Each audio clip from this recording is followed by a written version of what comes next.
Welcome, listeners, to another episode of Conversations with Saints. I am your host, Frances Vale Caritas. In this space, we seek to bridge the gap between heaven and earth, to sit at the feet of those who walked in extraordinary faith. Our guest today is one of the most foundational figures of our faith, a man whose story is one of profound humanity and divine calling. He was a fisherman from Galilee, called to become a fisher of men. He is the Prince of the Apostles, the rock upon which the church is built. It is my immense honor to welcome Saint Peter. Thank you for having me, Francis. It is good to speak of these things, to remember the light that changed the world. Saint Peter, we are truly humbled. I want to take us back to the very beginning of your journey. Many of us try to imagine it, but we can only guess. What was it like to follow Jesus on a day-to-day basis? What did it feel like, moment to moment? Moment to moment, it was a strange and beautiful mix of the ordinary and the utterly divine. Some days were just walking. The sun would be down, the dust would kick our feet, and we would be hungry. We would find a place to rest, share a piece of bread, and listen to him. But even in those quiet moments, there was an intensity, a feeling that you were in the presence of something more. You'd be mending a net, and he would begin to speak, and suddenly the whole world would shrink until only his voice and his story remained. You'd see him laugh with a child, or touch a leper without hesitation, and your heart would ache with a love you didn't know you were capable of.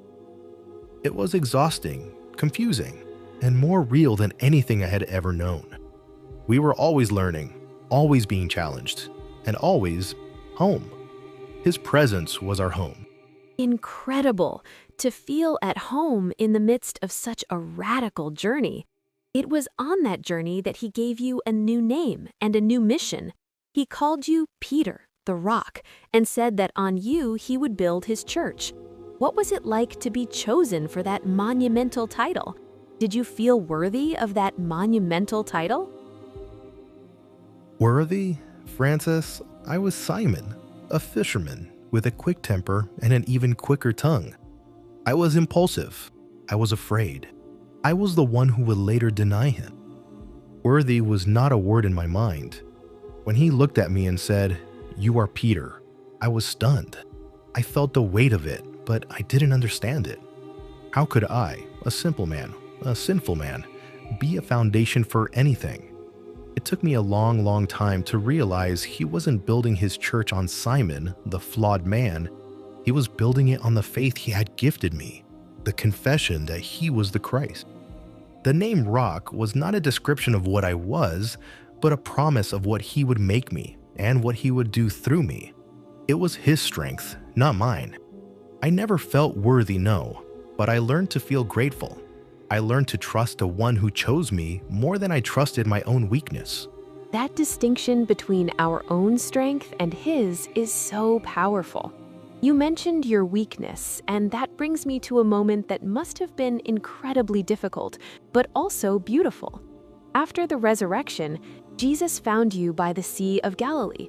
How did you feel when Jesus asked you if you loved him 3 times in a row? Every word of that question was like a knife and a medicine at the same time. The fire was crackling just as a fire had crackled in the courtyard when I denied him. The memory was so raw. The first time he asked, "Simon, son of John, do you love me more than these?" I said, "Yes, Lord, you know that I love you." But then he asked again, and my heart sank. He knew. He knew the weakness inside me.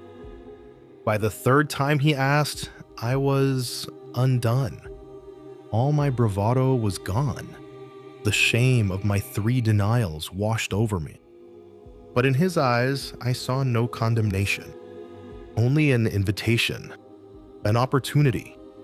Each question allowed me to undo a denial. It was a cleansing fire.